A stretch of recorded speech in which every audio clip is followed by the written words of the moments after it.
Hello, so my name is Scott Smith of SI Fitness, and what I'm going to do today is I'm going to explain to you some workouts that you can do for your children.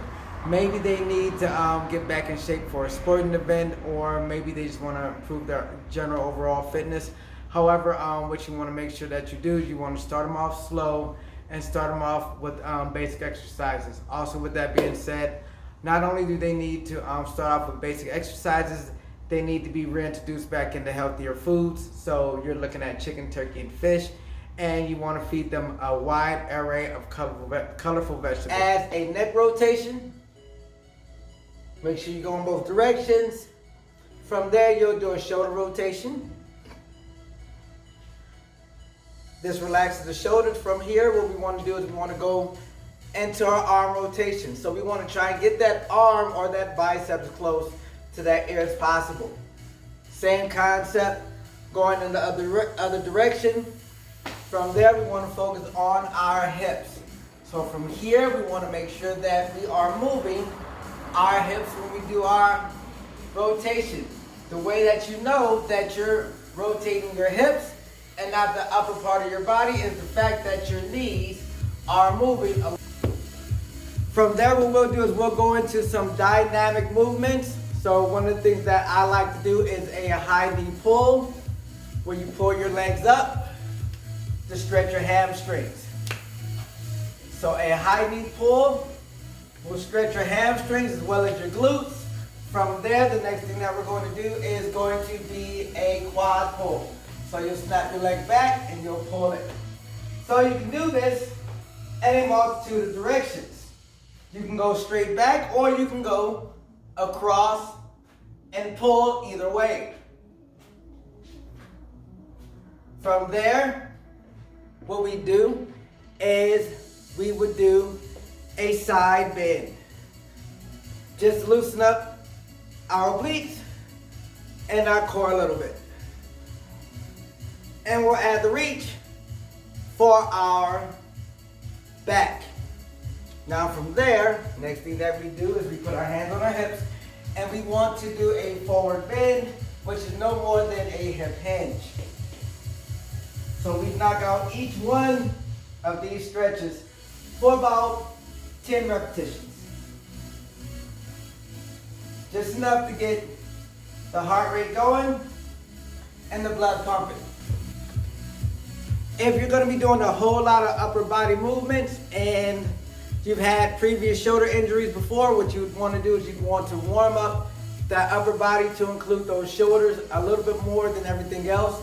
That way we can get the synovial fluid running through the bones and the joints. So from here, what we do is we take our arms, make sure that they're at a 90-degree angle, and we're going to bring them up to our side.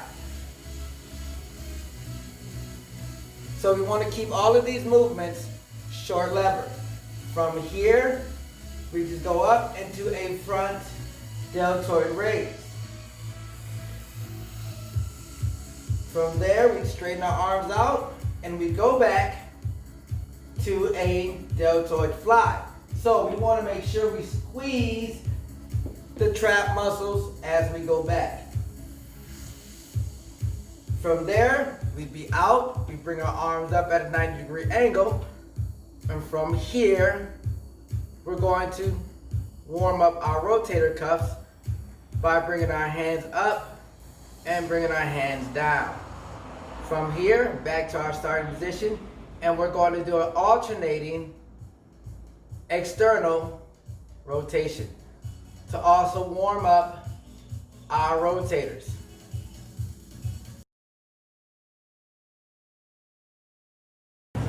So one of the best things you can do starting out with your fitness program is to have a jump rope. So there are a series of things that you can do with this jump rope, and it's also a great reference and a great indicator of your cardiovascular endurance. It may have been a long time since you have jumped rope, so you don't want to sit there and try and jump rope for a minute to 2 minutes or anything like that. Start off slow. Start off with 20 seconds, move up to 30 seconds, up to 45 seconds, and up to a minute. If you want to go past that, that would be purely up to you. So jumping rope is all about rhythm. So once you get a very good rhythm, do your best to try and stick with it. Don't forget to breathe and just focus in and tune in on the movements that you're making.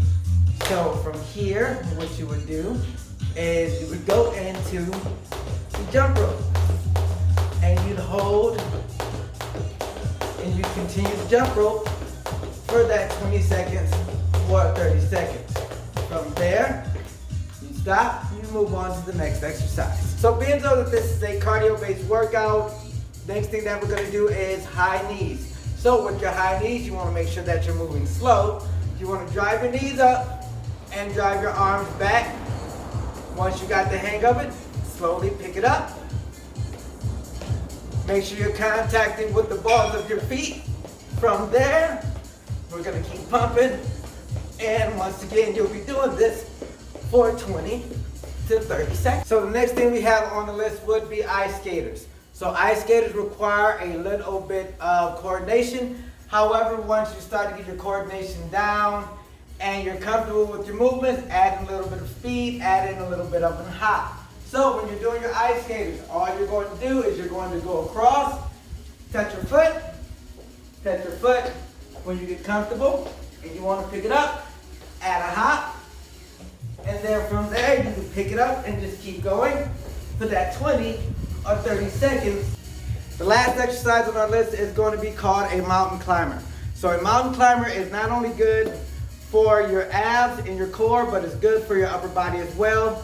And it's good for your hamstrings and your quads. And it's also good for your calves. So basically, it's a full body workout. So when you're doing your mountain climber, make sure that you're keeping your hips low, because if you have your hips high, that's gonna make it a whole lot harder for you to maintain that position, because all of your weight is gonna be driven into your shoulders, elbows, and wrists. So that's the reason why you wanna evenly distribute your weight and keep your hips down while you're doing your mountain climbers.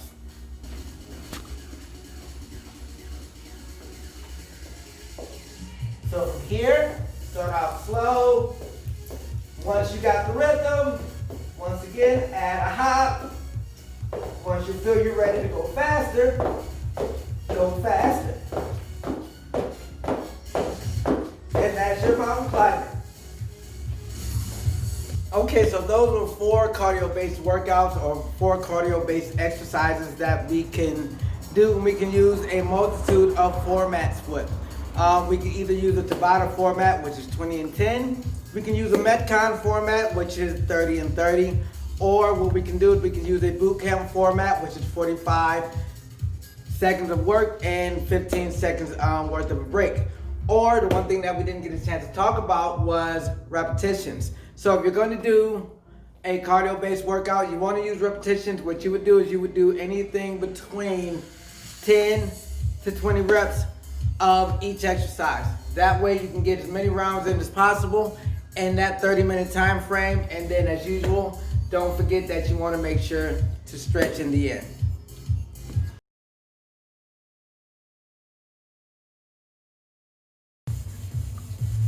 Good afternoon, it's your friendly neighborhood fitness guy, Scott Smith, the Best Side Fitness. And what we're gonna go over is about 5 beginner strength training exercises that we wanna do with our strength training regime for our kids. Okay, so after you get finished doing your warm up, your rotations, so on and so forth, what you do is you start the actual exercises. So the first exercise that we're going to be doing is going to be a platform push-up. So the reason why we're doing a platform push-up is because we may not necessarily have that strength that we need to do a complete push-up, and a platform push-up is one of the building blocks to rebuilding our strength back up into getting back into full push-ups. So what you would do is you'd have a platform, you can use your couch, use a chair, use any immovable object that you can. From here, what you want to do is you want to tighten up your core, squeeze your glutes, and you're gonna go down, then back up. So here's the key. Elbows back, body forward. Elbows back, bodies forward. Reason being, is because the palm of our hand only bends in one direction. So if you try and push your elbows out, then you're gonna wind up putting all the pressure on the outside of your hand, which you don't necessarily want to do because that's gonna cause injuries to your wrist. And then with that being said, that injury to your wrist is gonna move from your wrist to your elbow to your shoulder. So you always wanna make sure that when you're doing your push-ups, that your arms are at a 45-degree angle and that your elbows are going back, not out to its sides. So the next thing that we're gonna wind up doing is going to be a plank. So what a plank does is a plank strengthens everything in your body, from the front part of your body all the way to the back part of your body as well. And it also works for your core. Now, when it comes down to it, everybody thinks that your core is just the front part of your stomach, but the core is literally a belt all the way around your body that supports your body when it does certain movements. So when it comes down to it, a plank helps out with that. Also, what a plank helps out with is if you have lower back pain. Planks help strengthen that area of your lower back that is having a real hard time strengthening itself. So what we're gonna do is we're gonna go over a plank, and once again, you're gonna start out slow. And you're gonna do your planks anywhere between 20 to 30 seconds. So from here, you start out on your elbows. So you want to remember, you want to make sure that your shoulder is over your elbow, elbow is perpendicular to your wrist. From here, we're going to bring our hips. Our hips are going to be in line with our shoulders. And from here, we're going to bring our legs up, and we're going to hold this position. So from here, what happens when we get tired? If we happen to get tired, bring one knee down to the mat and maintain that position. If we get tired again, we go back to our starting position, which is with both knees on the mat, but we still maintain our position until we get our energy back, and then we return back to our plank. So the next exercise that we're going to do is going to be called a hip hinge. So for some of us, we have a very hard time hinging at the hips because we're so used to bending over with our back, and that's the one thing that's causing us to have back pain, or that's going to cause us to have issues as time goes by. So there's a few ways and a few tools that I normally use to teach someone how to do a proper hip hinge. So one of the ways that I teach somebody to do a proper hip hinge is, for one, I use the bench. So what I would do is I would have them come over to the bench. They put their knees right over the bench. Now from here, they will slightly bend their knees, and then they would hinge forward, just like such. This way they can feel their glutes working, and they can keep their back straight, just like such. Or what I would do is I would use a broomstick. So with the broomstick, what you would wind up doing with the broomstick is you would take this and you bring it behind your back. So this way it splits your back, just like such. Now from here, same concept. This way you can feel your hips doing the work. So you're going to hinge from here, back up, back down, back up, back down. So that keeps your back straight, and it helps to build that muscle memory when it comes down to doing your hip hinge. So the last thing that I would do if I need to teach somebody how to do a hip hinge is I would use the wall. So from here, same concept. Your hands are on your hips, your glutes are already on the wall. Your legs are about a couple inches, about 6 inches away from the wall. From here, you're going to drive your hips into the wall, and you're going to hinge forward. From there, you're going to come back up, and then you're going to drive your hips into the wall again. Then back up, and you'll repeat that process. As time goes by, you'll create the muscle memory that you need to do a correct hip hinge. Once you've got the correct hip hinge done, then you've learned it and your body will never forget it unless you don't do it for a prescribed amount of time. So the next exercise that we're going to talk about is a squat. So it is extremely important to get the squat right. Reason being is because you don't want to have knee pain, you don't want hip pain, you don't want lower back pain when you're doing these squats. So what happens is that I always have new participants start out with either a chair, or I use my weight bench, or I have something for them to sit back on. That way they can get used to moving their hips back into a position they can understand that their hips are going back and they're going down. They're not just going straight down, because what that does is that causes your knees to go past your toes, which may not necessarily be a bad thing for someone who's advanced. However, if you are a beginner, that's not a direction that you want to go into yet. So as far as our squat is concerned, when you're here, what you want to do is we're going to do something called a box squat. So a box squat, you're going to be sitting down on the bench. So from here, when you go back, you want to make sure that you bring your hips back. As soon as your hamstrings touch the bench, you'll spring back up. Back down, back up, back down, back up. You want to make sure that you are squeezing and coming back up. So you're making sure you activate your glutes, activate your hips as you go down, and you spring back up. Once you spring back up, squeeze those glutes for added effect. So the next exercise that we're going to do, and this will be our last exercise, is going to be a prone back extension with a rope. So what you're going to do is you're going to have any old regular household towel. You're going to be down on the mat. You're going to be on your stomach. Now from here, everything is going to be in contact with the floor. Your feet are going to be in contact with the floor. Your knees are going to be in contact with the floor. Your hips are going to be in contact with the floor. And then from that point right there, your shoulders are going to be in contact with the floor. From there, what's going to happen is we're going to use a pulling motion to bring our upper body up, and we're going to pulling the towel to our shoulders. What that does is that's going to strengthen the muscle in your back. So from here,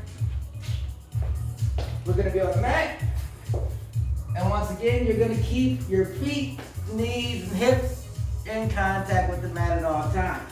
So from here, arms are out, and from here, we're going to bring our body up, pull in, squeeze, back out, up, squeeze, back out, up, and squeeze. So as usual, if you want to use time, that'd be fine. Once again, if you're just starting out, you want to do 20 seconds, 30 seconds, no more than 45 seconds. If you're just starting out, or if you are doing repetitions, you'd want to do anywhere between 10 to 15 repetitions with your workout, and then you would want to do it 3 times. So you'd wind up doing a set of push-ups for either 30 seconds, or you do a set of 10 push-ups, take a break, and then from that point right there, you go back into it, do it again, take a break, then go back into it and do it again.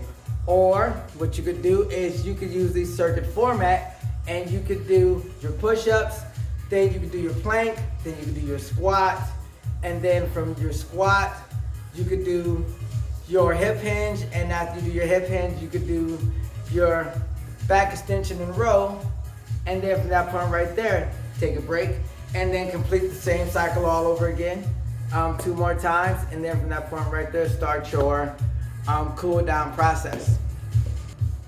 Okay, so there you have it. Those are 5 strengthening workouts, or 5 strengthening exercises that you can do to strengthen your body, which is going to be your core, it's going to be your chest, your back, hamstrings, and quads. So do these exercises consistent enough, and as time goes by, you'll be able to up the ante and maybe add a weight vest or add dumbbells or resistance bands to those workouts, and that's going to make the exercises a little bit more intense. Okay, so for our strength, agility, and mobility workout that we're going to do, that's going to be a little bit more sport specific, related to whatever sport that your child may be in or that he may enjoy. 4 exercises that we're going to use to accomplish that. One is going to be a walking lunge. A walking lunge is going to be great for his balance. And then from that point right there, we're going to do suicides. Suicides are going to be great for his cardiovascular endurance and power when he gets ready to take off. From that point right there, we're going to do burpees. And burpees is a great full body workout and it's going to help out with his cardiovascular endurance. And then lastly, what we're going to do are broad jumps. Broad jumps are plyometric exercises that are great for developing power over a course of time. So here you go through your walking lunge, nice and slow. Make sure your knees are going out. They're not caving in. You want to make sure you keep your knee in line with your hip and your shoulders. So as far as suicides are concerned, you can do suicides vertically or you can do them horizontally. The first suicide I'm going to demonstrate is going to be the horizontal suicide. From here, you've got your 2 places that you're going to go back and forth from. So when you're doing this, you want to make sure that you keep your hips square and you want to make sure that you keep those hips down. From here, you're tapping. You're not crossing your feet. You're going to get there, tap. Not cross your feet, get there, tap. And you're going back and forth, just like such. Okay, so for our vertical suicide, what's going to happen is you've got 1 point here. You've got another point down there. So what you're going to do is you're going to start off and you're going to take off and you're going to start your run. Stop, turn around, touch, come back, stop, turn around, touch.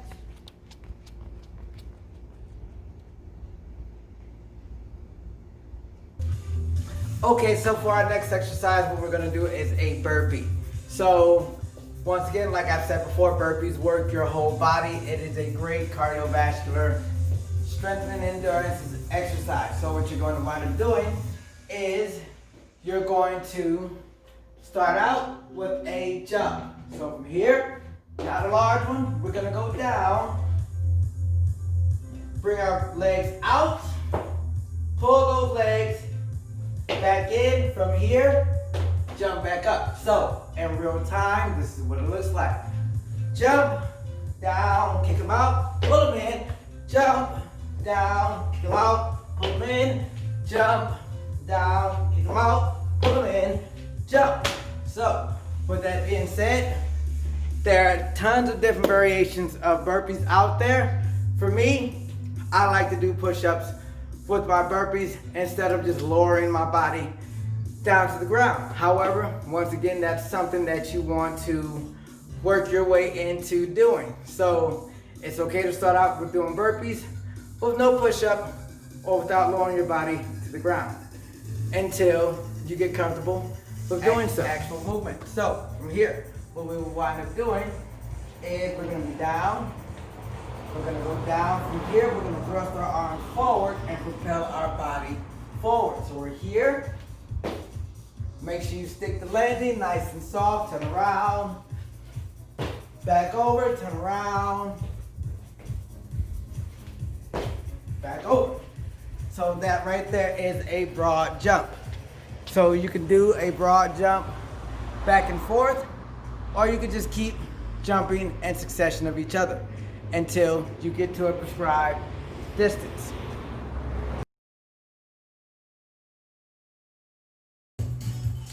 So as far as stretches are concerned, I like to work from the ground up. I like to work with the bottom part of my body and work my way up. So what we'll do is we'll wind up hitting calves, then we'll go into quads, then we'll go into hamstrings. We'll stretch our hips, then we'll go to our lower back, our upper back, our deltoids and shoulders, to our neck, chest, forearms, and lastly, we'll do our neck.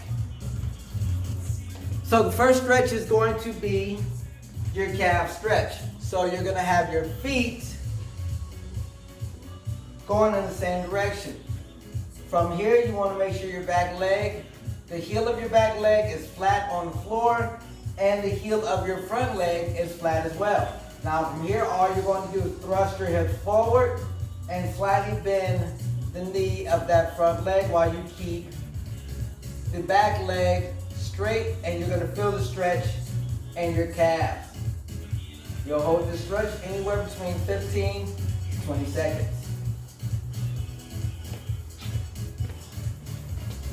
So for our next stretch is going to be a quad stretch. So we want to make sure that if need be, we'll put our hands on an object. That way we can maintain our balance. From here, we'll pull our leg up. From here, what we'll do is we'll pull our leg back to where our knees are in line with each other. Now from here, the key is to thrust your hip forward to achieve that quad stretch that you're looking for. So for your hamstring stretch, I tend to like to be on the floor when it comes down to stretch my hamstrings. I can just get to them a whole lot better. So what you would do is you'd have your legs out in a straddle position. From here, all you want to do is you'll pick a side and you'll do your best to get to that foot. If you can get to that foot during your hamstring stretch, you'll pull your foot back. That way you can add an additional stretch to your calves. From here, you bring your legs together. And what we're going to wind up doing is a lower back stretch. So I'm going to change my angle of sitting. This way you can see it. From here, I bring my leg over into a figure 4 position. From here, this elbow goes in front of this knee. So from here, you put the elbow in front of the knee and you turn to see if you can look behind you. Now from there, you switch sides, and then after you get finished with that exercise, you maintain this position right here. From here, we're going to go into a figure 4 stretch.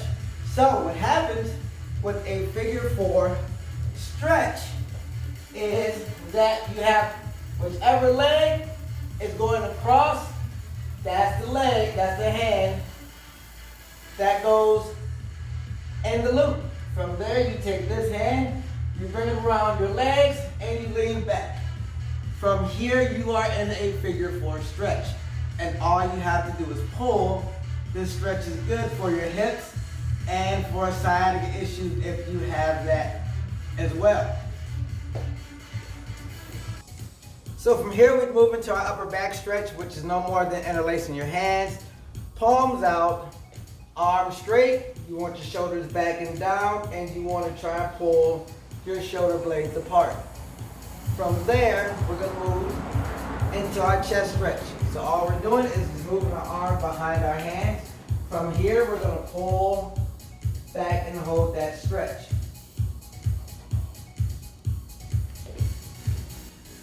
So for your forearms, all you would do is you'd have your hand up just like such. You take one hand and you pull back on the hand that's stretching. Now the movement right here is going to stretch the bottom part of your forearm. To get to the top part of your forearm, what you're going to do is you're going to have your hand up and you're going to pull in. When you pull in, you're going to stretch the top part of your forearm. Lastly, what we're going to do is we're going to stretch our neck. So from here, we can easily stretch our neck by putting our arm behind us. From here, we're going to pull to either side. So for me, I'm going to pull to whatever side, to this side right here, and then from there, whichever side that I pull to, I'm going to tilt my head to that same side. What happens is you're going to wind up stretching all of the muscles from the bottom of your ear all the way down to your traps. And then from there, the other side, and tilt your head and stretch the other side. From there, to stretch the back part of your neck, all you're going to do is take your hands and push your head down slightly, not hard. And then from there, you'll look skyward and you'll stretch the front part of your neck. So those are all of our stretches that we want to do for our cool down exercises. Now, if you're not as flexible as you used to be, or if you have a hard time getting into some of those positions, there are tools that we can use, especially when it comes down to us getting older, there are stretch straps, or what you could do is you could use a thick resistance band that they normally use for pull-ups. Now, as time goes by, just like with any exercise program, the more consistent you are, the better off you'll be with that particular exercise or that particular stretch. And your range of motion will come back. It just takes time.